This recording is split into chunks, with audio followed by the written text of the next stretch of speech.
Welcome back to Strategic Warfare. Today we're discussing a critical aspect of modern military strategy, the role of infantry and the challenges they face compared to artillery. This topic is crucial for understanding why a shift in focus towards more artillery and less reliance on infantry might be necessary.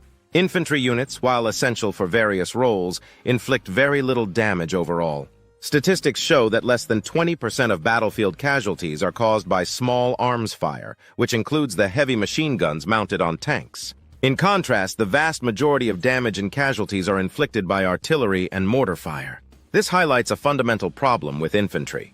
They take a significant number of casualties while contributing minimally to the overall damage inflicted on the enemy. Artillery, on the other hand, is the primary damage dealer in modern warfare. Artillery units can destroy enemy positions from a distance, ensuring that nothing can survive a proper artillery barrage except perhaps heavily armored tanks. Unlike infantry, artillery units themselves are not being fired upon when they are delivering their destructive payloads. This means that artillery can inflict most of the damage while remaining relatively safe from enemy fire.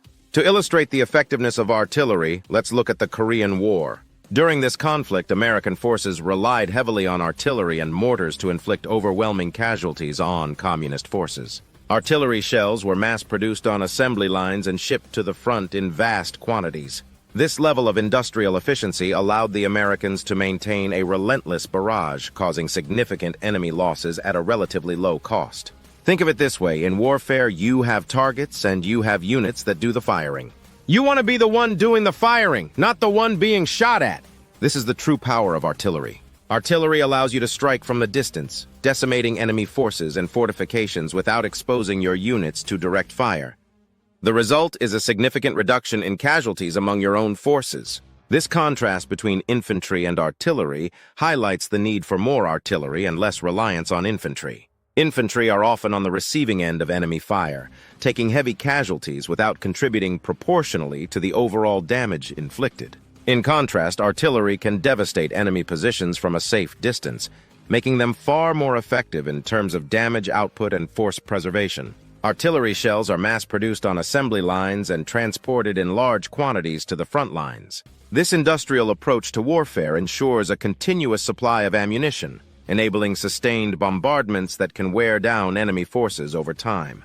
The efficiency of mass-producing artillery shells and shipping them to the front at a low cost demonstrates the power of industrial war. In summary, the problem with infantry is that they inflict minimal damage while taking a significant number of casualties. Artillery, however, can deliver devastating firepower from a distance without being exposed to enemy fire. This strategic difference underscores the need to prioritize artillery over infantry in modern military operations. By focusing on artillery, we can maximize damage to the enemy while minimizing our own casualties.